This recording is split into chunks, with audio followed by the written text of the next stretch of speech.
Lidi, já to nesnězeno prostě miluju. Já teda, je pravda, že jako nejvíc nabídek je prostě v Praze a když jsem v Praze, tak to tam využiju, akorát když teda v Praze nejsem, tak mám trošku smůlu, protože v našem okolí toho prostě moc není. No já jsem byla v Praze a vyskočila na mě nabídka a je to květinářství, počkejte, Flora Adora a je to na Davidský.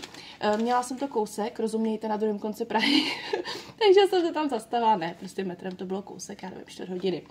Je to teda na Davidský. Strašně milý slečny a měli tam nabídku za 115 korun a bylo tam napsáno překvapení, jako balíček překvapení může obsahovat čaj, kávu, čokoládu nebo něco takového. Já to beru jako takový mystery box. Já nejsem jako na mystery boxy ohledně věcí, ale ohledně jídla, to je pro mě jako Vánoce. Jak já nevím, co to je, mě to strašně láká a v tomto nesnězeno je prostě úžasný. Tam nejčastěji jsou mystery boxy. Starbucks a všechny tyhle věci, vy nevíte, co dostanete a úplně tam to napětí, jako bude to dobrý, nebude to dobrý a úplně já to miluju. Já to prostě miluju. Takže první věc byly tyhle pralinky a je to všechno z čokoládovny Janek, myslím, jsem koukala. A tady to jsou takhle pralinky a když jsem se dívala, tak tady je třeba cena 259 korun. A všechno bylo po 115 korunách, takže za polovinu. A tam jsou jakože úplně nádherné čokolády.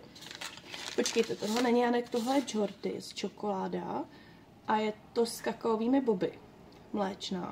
Zase 219 korun, stálo to 115. Čokoládovna Janek. Čokoláda s drcenými jahodami a malinami bílá. Koukejte na ní.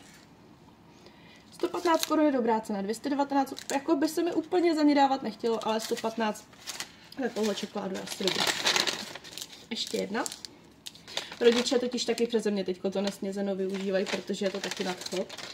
A oni to nějak sami úplně asi neumí, tak spíš jako přeze mě. Čokoláda s banánem a to je taky čokoládovna Janek. Čokoláda bez výmluv. Já už neumím dneska mluvit. Ještě takováhle.